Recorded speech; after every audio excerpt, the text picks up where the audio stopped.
ہم بیداری.com میں آپ کو خوش آمدید کہتے ہیں۔ اداریہ میں تھوڑا بیداری.com کے منصۂ شہود پر لانے کا پس منظر بیان کرتے ہیں۔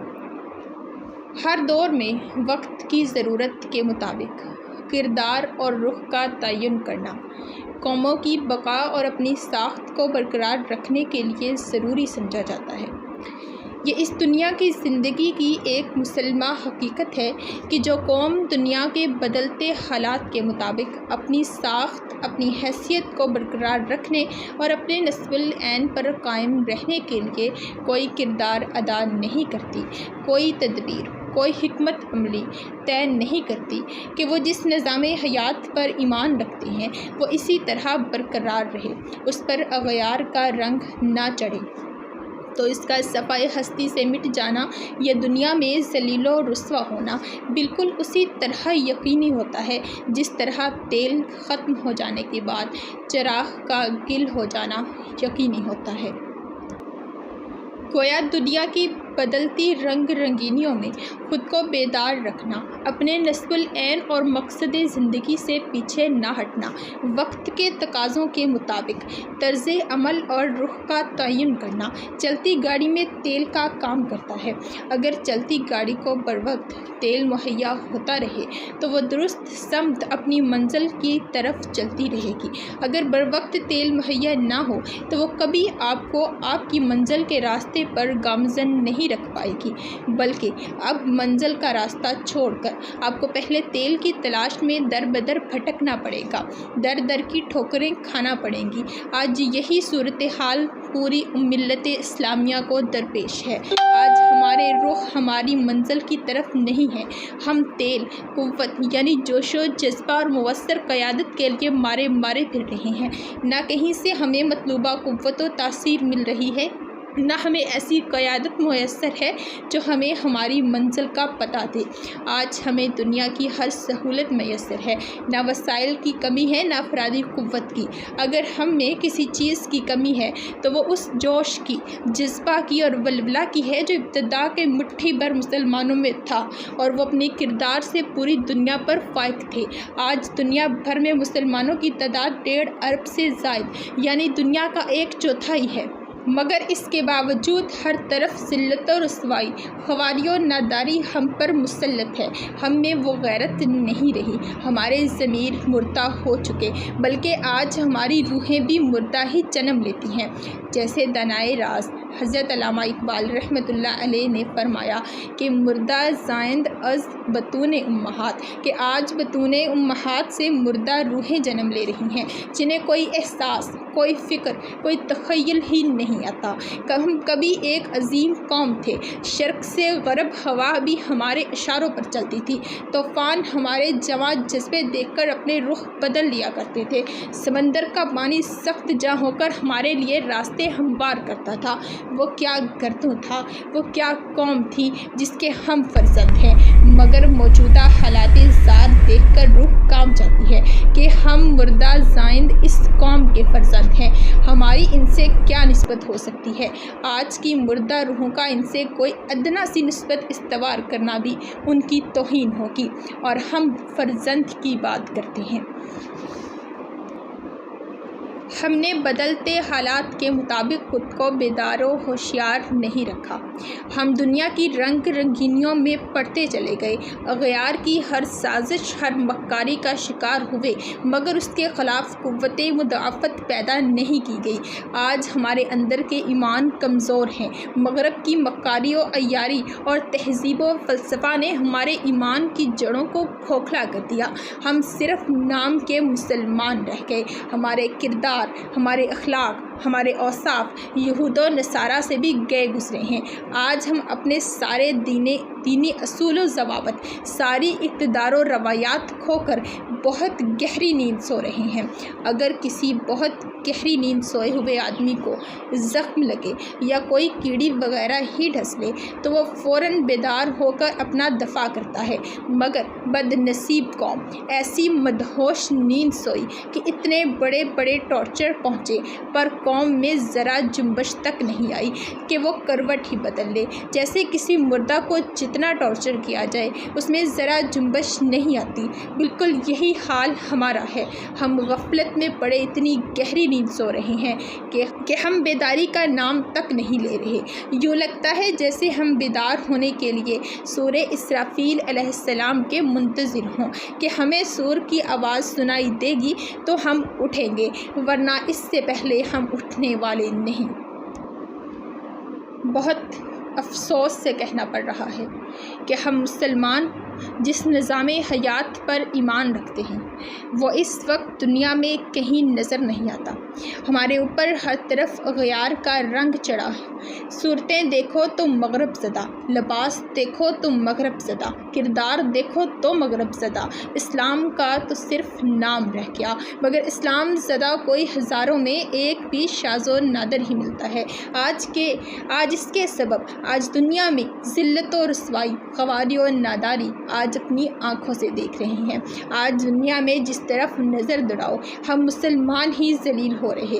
آج دنیا میں جتنے مسائل ہیں وہ ہم مسلمانوں سے ہی وابستہ ہیں اور اغیار ظلم و ستم کی تاریخ رقم کر رہے ہیں۔ ہم ظلم و جبر کی چکی میں پس رہے ہیں۔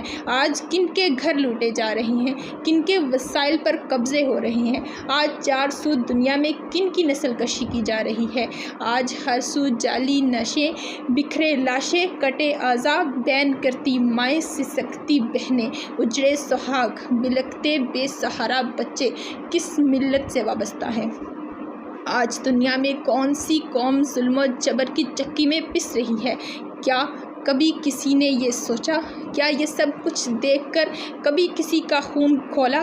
کب بیدار ہوگی یہ سوئی بے جان ملت؟ کب کھلیں گی اس مردہ بے ضمیر قوم کی آنکھیں؟ کب بیدار ہوگی یہ مرحوم امت؟ ہر مہذب اور باشعور قوم کا نظام حیات، اس کے بنیادی عقائد و نظریات، اقتدار و روایات، اصول و ضوابط اور نظریہ حیات کا آئینہ دار ہوتا ہے۔ اس لیے اگر آج مسلمانوں میں اسلامی نظام حیات رائج نہیں تو ماننا پڑے گا کہ انہوں نے اسلام کو محض زبانی دعووں اور ایمان کے کھوکھلے نعروں کے علاوہ اسے ایک دین، ایک مکمل ضابطۂ حیات کی حیثیت سے قبول ہی نہیں کیا، اسے ایک کامل دین اور ایک مکمل نظام حیات زندگی کی حیثیت سے اپنے دل و دماغ میں جگہ ہی نہیں دی۔ اس کی بجائے جو ضابطۂ حیات ہم نے اختیار کیا وہ ہمارے اجتماعی نظام معاشیت، عدل و انصاف، قانون و سیاست وغیرہ سے صاف ظاہر ہے۔ اسے جو چاہے نام دیں مگر یہ ایک اسلامی نظام حیات ہرگز نہیں۔ اس سے بڑی کم بختی اور ہمارے لیے کیا ہو سکتی ہے کہ آج امت کی بیداری و اصلاح کا نعرہ محراب و منبر، آستانہ خانقاہوں سے بھی لگانا چھوڑ دیا گیا۔ آپ قوم میں بیداری کی سوچ، فکر اور لگن کو پرکھنے کے لیے ملک بھر کی کسی بھی مسجد، کسی مدرسے میں چلے جائیں، ان کی کوششوں کا جائزہ لیں، ان کے فکر و تخیل کو پرکھیں، ان کے بیان و خطاب سنیں تو ان کی ساری قوتیں، ساری صلاحیتیں، ان کی ساری توانائیاں آپ کو کہیں اور ہی صرف ہوتی نظر آئیں گی۔ وہ سب ملت کی موجودہ صورتحال سے مطمئن نظر آتے ہیں، اس لیے اس موضوع پر بات ہی نہیں کرتے۔ امت کی بیداری و اصلاح کی فکر و سوچ، دنیا میں 400 ذلت و رسوائی کے اسباب میں غور و تدبر، ملت کا درد، احساس و بے چینی آپ کو کہیں نظر نہیں آئے گی۔ آپ علماء کے جمعہ کے خطبات سنیں، مجمع و محافل کے بیانات سنیں، آپ کو موضوع سوائے بخشش کے، وسیلہ کے، کرم، رحم و مغفرت، شفاعت و رحمت کے، شخصیات کے، فضائل و کرامات کے اور مقام و مرتبت کے، دنوں اور مہینوں کے فضائل کے، مخصوص ایام کے فضائل کے سننے کو ملیں گے۔ قوم کو عظیم بنانے کے لیے بیداری و اصلاح، بلندی کردار، پختگی اخلاق، پاکیزگی نفس، معاشرتی طہارت اور خوف خدا کے موضوع کے پر آپ کو کہیں کچھ سننے کو نہیں ملے گا۔ اس سے ہٹ کر اگر کوئی موضوع آپ کو سننے کو ملے گا جس میں بڑا جوش اور گرج و للکار بھی ہوگی تو وہ آپس کی محض آرائی عداوت کی جا رہی ہیں۔ سب آپس کی محض آرائی اور جنگی حکمت عملی سے خوب شناسا ہیں اور اس طرح کی تدابیر حکمت عملی میں دنیا میں ان کا کوئی ثانی نہیں۔ اخوت، بھائی چارہ، رواداری، برداشت، مفاہمت و یکجہتی نام کی کوئی چیز ان کے دامن میں نظر نہیں آتی۔ کوئی اتحاد، مفاہمت، رواداری، اخوت، بھائی چارہ کی بات ہی نہیں کرتا۔ ہمارے حکمران ہیں تو وہ بے غیرتی و بے حسی کی چادر اوڑھ چکے ہیں۔ ان کی مذہبی حمیمیت اور غیرت دینی دم توڑ چکی ہے۔ انہیں دین و ملت کے ساتھ ہونے والی کسی بھی اونچ نیچ پر کوئی دکھ، کوئی صدمہ نہیں پہنچتا۔ ہاں البتہ کرسی اور اقتدار چھن جانے پر بے ساختہ چیخ و پکار نکلتی ہے کہ مجھے کیوں نکالا۔ دشمن کو میر صادق اور میر جعفر بہت سستے داموں مل رہی ہیں۔ جہاں بددیانت حکومتیں ہوں، کرپٹ انتظامیہ ہو، بے ضمیر رہنما ہو، جھگڑالو علماء ہو، فسادی ملا ہو، بے اثر پیر و مشائخ ہوں، تو امت کی بیداری و اصلاح بھلا کیسے ممکن ہو؟ آپ بیداری کے جذبات کو پرکھنے اور دنیا میں ہمارا کھویا ہوا مقام واپس دلانے کی کوششوں کا جائزہ لینے کی غرض سے آستانوں، مزاروں اور خانقاہوں کا رخ کریں تو وہاں ماں سوائے اپنی پوجا پاٹ اور تعویذ دھندہ کے کچھ نظر نہیں آئے گا۔ صرف ان کی بارگاہ میں آ کر ادب سے جھکتے رہو، ہماری خدمات نظر نیاز پیش کرتے رہو، تمہاری جنت پکی۔ اس کے لیے کسی اور عمل کی ضرورت نہیں۔ یہ رہبری ہو رہی ہے امت کی اور فیض بانٹا جا رہا ہے امت میں بدعملی کا۔ ملت کے لیے کچھ کرنے کرانے کی کوئی تدبیر و تحریک ان خانقاہوں سے اٹھے یہ ناممکن نظر آتا ہے۔ آپ بیداری و اصلاح کی سوچ لے کر اسکول، کالج و یونیورسٹیز کا وزٹ کر لیں، وہاں سے بھی آپ کو کوئی حوصلہ افزائی نہیں ملے گی۔ وہاں یہ حال ہے کہ علامہ اقبال رحمۃ اللہ علیہ فرماتے ہیں کہ سبق شاہین بچوں کو دے رہے ہیں خاک بازی کا۔ ان پر مزید کچھ کہنا فضول تر ہوگا کیونکہ آپ ہی نے بڑی بات ارشاد فرما دی۔ تاریخ گواہ ہے کہ ان اداروں سے جو بھی نکلا خاک باز ہی نکلا، شاہین جیسی اڑان بھرنے والے نہیں۔ میں نے بیداری و اصلاح کی سوچ لے کر کتابوں کو کھنگالا، لائبریریوں اور مکتب گاہوں میں جا کر دیکھا کہ شاید کہیں سے کوئی ایسی تحریر فکر و تدبر، احساس دلانے اور جوش ابھارنے والی درد ملت سے لبریز و سرشار تحریر مل جائے جو قارئین کو احساس دلائے اور جھنجھوڑ کے رکھ دے، ان میں ملت کی سوچ، ملت کی فکر، ملت کا درد پیدا کرے۔ مگر مجھے کوئی ایسی تحریر نہ مل سکی جو بیداری و اصلاح کے حوالے سے مؤثر اور کارآمد ثابت ہوتی۔ امت رسول صلی اللہ علیہ وآلہ وسلم کی بیداری و اصلاح کے حوالے سے علماء کرام اور پیران اعظام کے بیانات کو پرکھا۔ مجھے کسی کے بیانات میں وقت کے تقاضوں کے مطابق ملت کا درد، احساس اور فکر دیکھنے کو نہیں ملی، جو روایتی تقاریب سے ہٹ کر اپنے خطبات میں، جمعہ کے مجمع میں، محافل کے ہجوم میں، عرسوں، میلوں اور خانقاہوں کی اکٹھ میں امت مرحومہ کی موجودہ حالات زار دیکھ کر روتا ہو، چلاتا ہو، کردار و اطوار، روایات و اخلاقیات سنوارنے کی بات کرتا ہو، اپنا قبلہ، اپنا واضح قطع درست کرنے کی بات کرتا ہو۔ سب میں روایتی تقاریر، فضائل، بخشش، کمالات، مقام و مرتبت اور واقعات دہرانے کے سوا کچھ نظر نہیں آتا۔ ایسی تقاریر سے لوگ واہ واہ تو کرتے ہیں، مگر یہ جوش خطابت لوگوں کی کایا نہیں پلٹ سکتی۔ آج کے مسلمان اتنے باکمال نہیں ہیں کہ نرم و نازک گفتار سن کر، لگی لپٹی اور اشاروں سے سجھائی گئی بات سن کر، ادراک کر اس پر عمل کرنے لگے۔ نرم نازک کلام آج کے بد نصیب مسلمانوں پر اثر نہیں کرتا۔ اب تو ایسی گفتار کی ضرورت ہے جو ان کے کلیجے ہلا کے رکھ دے، جسے سن کر انسان کے رونگٹے کھڑے ہو جائیں، جو انہیں پوری طرح جھنجھوڑ کر رب کا خوف، ملت کا احساس اور فکر دلائے، اور ان میں رسول صلی اللہ علیہ وآلہ وسلم کی امت کے لیے کچھ کرنے کا جذبہ پیدا کرے۔ بیداری و اصلاح کے حوالے سے ہر طرف سے مایوس ہو کر میں نے خود قلم اٹھانے کی ٹھان لی، اور الحمدللہ اللہ کریم کی خاص رحمت ہوئی، حضور نبی کریم رؤوف الرحیم صلی اللہ علیہ وآلہ وسلم کی شفقت و نظر رحمت شامل ہوئی، تو میرے قلم سے ایسی تحریر نکلی جس کی نظیر ملنا ناممکن ہے۔ ایسا انداز فکر، ایسا جوش، ایسا ولولہ، احساس درد ملت سے لبریز اور فکر انگیز مضامین بہت کم دیکھنے کو ملتے ہیں۔ اس وقت امت جس حال میں ہے اور جس ذلت، رسوائی، خواری و نادری کے ایام کاٹ رہی ہے، اس وقت دنیا میں جو اس کی وقت اور قدر و منزلت ہے وہ کسی صاحب فکر و نظر سے پوشیدہ نہیں۔ اس وقت دنیا میں مسلمان نہیں، مٹی کا ڈھیر ہیں، جن کی نہ کوئی وقت ہے، نہ کوئی سمت، نہ کوئی جہت ہے، نہ کوئی منزل، نہ کوئی مقصد حیات ہے، نہ کوئی دستور، نہ کوئی ضابطہ ہے، نہ کوئی تاریکیوں سے نکلنے کی سعی و حرکت، نہ کوئی جد و جہد۔ دنیا اس بے جان مٹی کے ڈھیر کو اپنے قدموں تلے روند کر زمین برابر ہموار کر دینے کے در پہ ہے کہ اس مٹی کے ڈھیر کا بھی کوئی نشان باقی نہ رہے۔ ان نازک حالات میں امت کے ایک ایک فرد میں حضور صلی اللہ علیہ وآلہ وسلم کی امت کا احساس، بیداری کی لگن، تڑپ اور جوش و ولولہ پیدا ہونا وقت کی اشد ضرورت ہے۔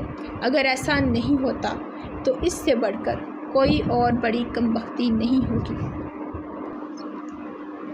قارئین سے التماس ہے کہ وہ بیداری کی اس سوچ، فکر، لگن اور جذبہ کو ملت کے ہر فرد تک پہنچانے میں ہمارے معاون ثابت ہوں، تاکہ ملت میں بیداری و اصلاح کا جذبہ اٹھے اور سوئے ضمیر جاگ اٹھے۔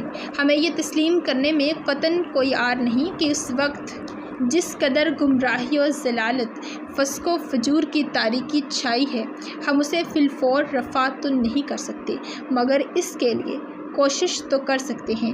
ان گھٹا ٹوپ اندھیروں میں کوئی چراغ تو جلا سکتے ہیں، اور میں نے بزرگوں سے سنا ہے کہ چراغ چاہے جتنا ہی چھوٹا کیوں نہ ہو، ساری دنیا کا اندھیرا مل کر بھی اسے بجھا نہیں سکتا، اور اس کے لیے اندھیروں میں ایک چراغ جلانے کا سوچا، اور یہ سوچ کر بھی اپنی کوششوں کا آغاز کیا کہ ہم سب مل کر بابائے ملت حضرت سیدنا ابراہیم علیہ السلام کے لیے جلائی گئی آتش نمرود بجھانے کی کوشش کرنے والی اس چڑیا کا سا کردار تو ادا کر سکتے ہیں جو اپنی چھوٹی سی چونچ میں پانی بھر کر لاتی اور اس آگ کے اتنے بڑے الاؤ پر ڈالتی تھی کہ شاید بجھ جائے، جس نے چڑیا سے کسی نے پوچھا ہوگا کہ اے چڑیا، تو یہ آگ تو بجھا نہیں سکتی، مگر یہ چونچ میں پانی لانے کی مشقت کیوں کر رہی ہے؟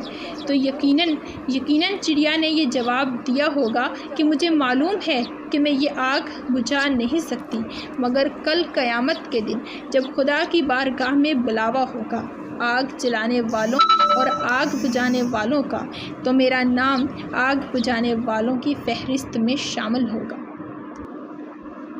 بس یہ سوچ کر زمانے کو لگی آگ بجھانے کے لیے اپنی سعی و حرکت کا آغاز کیا کہ چلو یہ آگ ہم نہ ہی بجھا سکے، مگر خدا کی بارگاہ میں آگ بجھانے کی کوشش کرنے والوں میں نام تو شامل ہوگا۔ ہم تو بیداری کے لیے اذان دے رہے ہیں نہ جانے امامت کون کروائے گا۔ پتہ نہیں ہم اس دور میں زندہ ہوں گے یا نہیں، مگر اتنا ضرور عرض کرتے ہیں کہ جو بھی اس دور میں زندہ ہو، ان سے گزارش ہے کہ خدا را ہمارے مدفن پر آ کر یہ خوشخبری ضرور سنا دینا کہ اب رسول اللہ کی امت بیدار ہو چکی ہے، اس نے اپنا کھویا مقام پھر سے حاصل کر لیا ہے اور اب دنیا میں ایک عظیم مقام رکھتی ہے۔ بس یہ سن کر ہماری بے چین روحوں کو قرار آ جائے گا۔ الہی اسلام کا دنیا میں بول بالا کرتے، نور مسلم سے دنیا میں پھر سے اجالا کرتے، تحریک بیداری سے بیدار ہو امت محمد، محکوم کو پھر دنیا پہ حاکم بالا کرتے۔